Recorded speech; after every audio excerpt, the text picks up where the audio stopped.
Olá, sejam todos muito bem-vindos ao Viajando pela Fisiologia Entrevista. E nessa série de atividade física em idosos, estamos aqui com a professora Maria Alice Coraza, que no ano de 2018 estará completando 50 anos de carreira na educação física e, acredite se quiser, trabalhando desde o primeiro ano até agora com os idosos. E aí, professora, tem uma pergunta muito interessante aqui. Como você foi a criadora da ginástica localizada na cadeira para a terceira idade, eu gostaria que você comentasse um pouquinho como que é essa atividade e quais são os principais objetivos para a vida dos idosos. Bom, como eu já havia explicado, como que eu descobri isso foi uma necessidade de uma das minhas alunas que não podia ficar muito tempo em pé. E aí eu comecei a estudar como que era tão prazeroso ficar sentado e fazer os exercícios. Como eu poderia ter os mesmos objetivos se eles estivessem em pé ou se eles estivessem sentados na cadeira. Mesmo porque eu já havia percebido que eu não poderia colocá-los alguns no chão. Mesmo porque o problema, desde aquele tempo de escoliose, lordose, eles não tinham a coluna, eles não ficavam com a coluna ereta, ficava desequilibrado. Às vezes eu precisava encostar na parede para eles poderem ter um pouco de segurança. E aí eu comecei a ver o que eu não poderia fazer que pudesse dar problema. O que eu não poderia fazer. Por exemplo, aquelas pessoas que tinha a perna, a altura da perna mais alta que a altura da cadeira, da onde estivesse sentado, na hora que ele levasse a perna, ele ia forçar muito a coluna. Então, para isso, eu descobri que se eu colocasse um colchonete e eles sentassem em cima, eu poderia melhorar isso. Aquelas pessoas pequenininhas que ficavam balançando as pernas, que não conseguiam encostar o pé no chão, eu poderia dobrar um colchonete e colocar aqui atrás, porque eu queria o apoio, queria que ele chegasse até a perna no chão. Então eram as únicas contraindicações. Aí comecei a estudar mais, comecei a ver que se eu pedisse para eles elevarem as duas pernas, eu ia forçar a coluna. Mas se eu pedisse para que uma ficasse no chão e fizesse vários movimentos com o membro superior, eu não ia ter problema nenhum. Então eu comecei primeiro a ver o que eu deveria ter problema. Aí eu comecei a ver a flexão do tronco. Meu Deus do céu, eu consigo flexionar o tronco sentado numa cadeira e não consigo estar sentado no chão. Se eu colocar uma cadeira na frente, colocar uma perna estendida, eu posso flexionar. Olha, não simplesmente flexionar, eu estou alongando também meu membro inferior, ao mesmo tempo que eu estou flexionando o tronco. E eu comecei a descobrir movimentos que eu poderia fazer. Depois que eu descobri, eu comecei a ver que cada música eu poderia... A música normalmente tem 3, 4 minutos, às vezes tem até um pouco menos. Mas cada música, cada velocidade, eu colocaria um tipo de exercício. Só que eu poderia, na música, mudar o exercício, mas não mudar o segmento. Se eu começasse a trabalhar membro superior e eu quisesse mudar, eu mudaria, mas eu não sairia desse segmento, porque ele iria me dar 3 minutos de movimentos de cada membro. E aí comecei a seguir um método francês da época, que era membro inferior, combinado, simétrico, mas aquilo me ajudou. Não que eu fui buscar um método porque eu achei que era eficaz o método, mas que eu tinha aprendido e era uma base para tudo, o desportivo generalizado, tudo que vocês nem ouviram falar, que era uma metodologia que me dava conteúdo. Aí eu comecei a trabalhar com esse tipo de trabalho, baseado na música. Só que aí eu comecei a ter retorno. Aí vinha um e falava, olha, Manalice, eu tenho bursite, e eu sabia que a bursite, quando está em crise, eu não deixava mexer, mas depois, ela falou, mas eu não fazia isso, hoje eu estou fazendo isso. Manalice, eu tenho um problema sério no joelho, porque doía o joelho para trabalhar. Só que a sustentação corpórea me ajudava a trabalhar justamente até os segmentos que estavam doentes. E eu comecei a obter resultado. Fiquei assim fascinada. Hoje, quando fala ginástica na cadeira, acho que no Brasil e talvez um pouco no exterior, já vem a minha figura. Exato. Porque eu fui buscar isso. Quando eu fui buscar, que eu joguei na hidroginástica, a minha metodologia foi a mesma. Porém, ali eles estavam em pé, mas o que acontecia? Eles estavam com uma sustentação corpórea de 60% a 70%. Então, eu podia trabalhar. Aí comecei também a colocar os materiais alternativos. Então, quais seriam os objetivos? É localizada, primeiro de tudo, bem localizada, resistência, agilidade, equilíbrio, tudo dá para você fazer. E dependendo da intensidade, é aquilo que eles merecem. Se eles estavam aptos a fazer com sobrecarga, nós vamos fazer com sobrecarga. Se não, vamos chegar lá. Então, esse foi o cuidado, o que não podia, o que podia, porque ninguém me ensinou a trabalhar na cadeira. Eu descobri que ia ver, primeiro de tudo, o que ia causar problema. E eu nunca tive um problema. Nada, nunca. E aí eu acho que dois pontos importantes, né, professora Maria Alice? Primeiro, quando nossos alunos eles leem lá as recomendações do Colégio Americano de Medicina do Esporte, exercícios para idosos, então eles falam lá assim, por exemplo, a recomendação básica é assim, o idoso deve fazer no mínimo 5 vezes por semana de atividade física de intensidade moderada, pelo menos 30 minutos por dia, acumulando ao longo de uma semana 150 minutos. E aí as pessoas acham que essa recomendação mínima é só para atividade aeróbica na esteira, atividade aeróbica, por exemplo, na bicicleta, e trabalho resistido na sala de musculação. E não necessariamente. Por quê? Porque o importante não é você fazer só o tipo A ou o tipo B de atividade física ou exercício. O importante é que você faça isso dentro de uma condição que para você seja minimamente moderada. Então, se é hidroginástica, se é na bike, se é usando uma cadeira ou não usando uma cadeira, isso é um fator menos limitante, não é isso? Então, Exatamente. o importante é o idoso praticar atividade física. Então, esse é o primeiro ponto. As recomendações existem para dar uma diretriz para que nós possamos nos pontuar para atuar com o idoso. Agora, a professora Maria Alice, por exemplo, ela é criadora da atividade da ginástica na cadeira.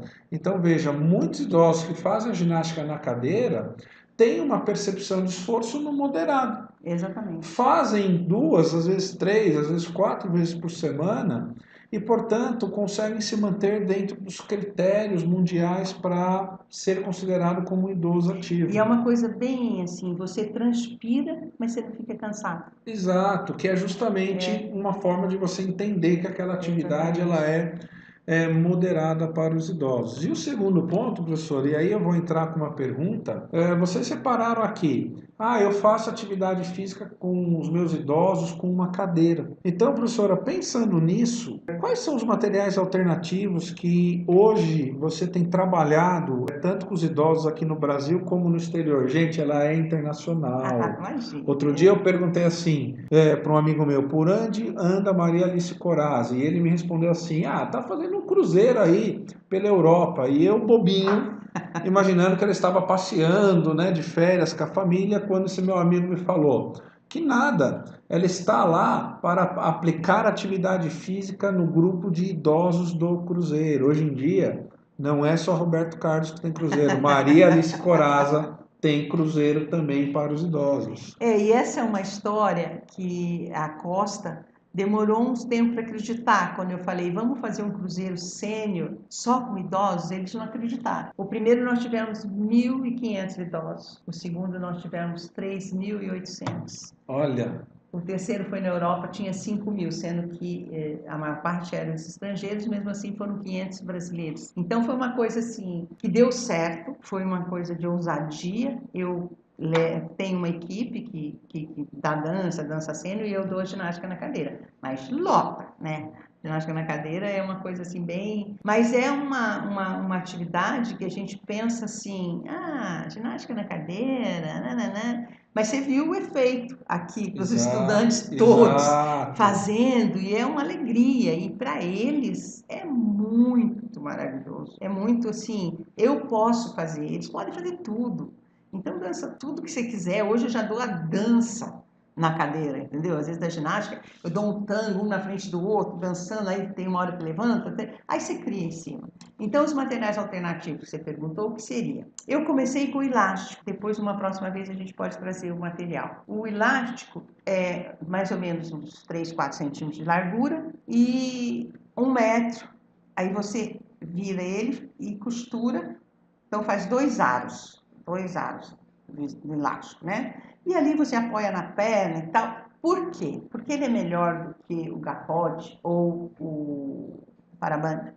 Por que ele é melhor? Porque o idoso, ao fazer o exercício, numa rapidez, ele faz força aqui, assim. E Exato. não é isso que eu quero. O elástico, você pode trabalhar a velocidade.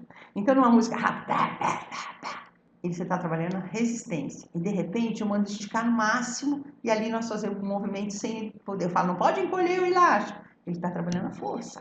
Exato. E aí eu comecei a ver que com esse par de elástico, mais a cadeira, você trabalha um monte de máquina da musculação. Eles mesmos descobrem, quando eu estou dando aula para os alunos, eu falo, vê que aparelho que você está trabalhando agora, entendeu? Aí eu descobri que você poderia pegar 2 saquinhos, eu falo de fubá, porque é o que dura mais. No começo era açúcar, 2 saquinhos de meio quilo. Aí você encapa, elas todas sabem costurar, e passa um velcro nele. Aqui ele é halteres, certo? Só que a hora que você coloca na pedra, você coloca e passa o velcro, ele é caneleira. Exato. Caneleira. Como você vai trabalhar o ombro trabalhando halteres? Até agora eu não entendi. Mas se você pendurar ele aqui, colocar ele aqui, você vai trabalhar muito o ombro. Exato.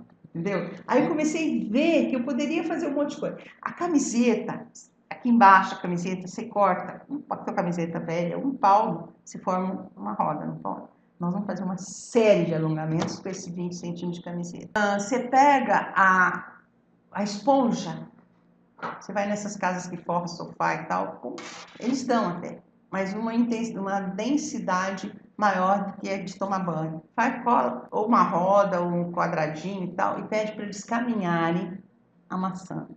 Porque se eles fizerem a bolinha, ele vai até um ponto. E a esponja, ele aumenta a amplitude articular. Porque, inclusive, quando o idoso está caminhando, a mão às vezes fica até formigando e ele precisa trabalhar. Para incontinência urinária, eu ponho as 2 esponjas entre as pernas para apertar, só para fazer uma conotação de que quando ele apertar, ele tem que contrair períneo. Vamos trabalhar a incontinência urinária. E assim eu fui criando. Na hidro eu trabalho com esses materiais, além disso, eu trabalho com as garrafas para trabalhar a bicicleta.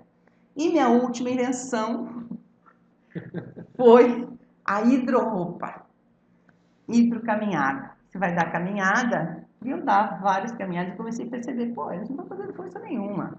Então vai com uma calça de moletom por cima do maiô, já entra, vai caminhar. Aí eu fiz uma tabelinha para caminhar tantos minutos, quanta piscina você faz, e aí conforme vai passando, e naquele tempo você aumenta a quantidade de piscinas, eu vou dificultando, eu ponho 2 garrafinhas na mão para trabalhar dentro d'água e com a roupa. No último estágio vai o agasalho. Aí, garrafa, agasalho é o último estágio. Só que você já entra assim. A hora que você sai, você arranca a roupa dentro da piscina. Você sobe a escadinha, a rampa, você tá assim, ó, porque o tônus muscular tá, sabe assim. Depois volta um pouco, mas é a única maneira de você trabalhar resistência e condicionamento físico. E aí, acho que duas coisas legais, né, Marilice? A sua fala agora, eu me lembrei de duas coisas. Por exemplo, a escola científica que eu venho, que é o Celafiscs, nós sempre fomos educados lá a utilizar materiais alternativos. Por exemplo, o ano que eu entrei no Celafiscs, tinha uma discussão lá, um dos trabalhos lá do pessoal que fazia o curso, era justamente o aumento da força muscular através de materiais alternativos, que eram justamente as garrafas PETs com areia, né? Isso no ano 2000, e mostrando que aumentava a força num nível muito similar do que você usar, por exemplo, o halter unilateral. Então, mostrando que materiais alternativos, eles são importantes. E aí, sabe o que eu me lembrei? Existe um grande amigo nosso que trabalha comigo aqui na FMU ainda e trabalhou com você também, chamado professor Alberto Bernardo Clar. Um abraço, Alberto. Que ele tem 2 abraços.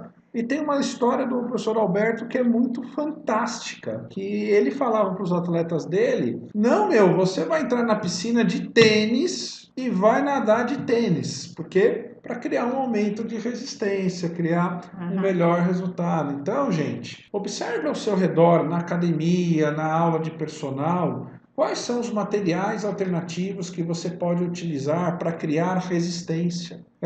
Existem muitos materiais alternativos que você poderia utilizar na atividade física diária com os seus idosos. Então, acho que isso é um fator importante, ok? Então, eu queria agradecer a atenção de vocês. Professora Maria Alice, mais uma vez, muito obrigado. E continue acompanhando Viajando pela Fisiologia Entrevista, que voltaremos com mais um vídeo com ela, Maria Alice Corazza. Até lá!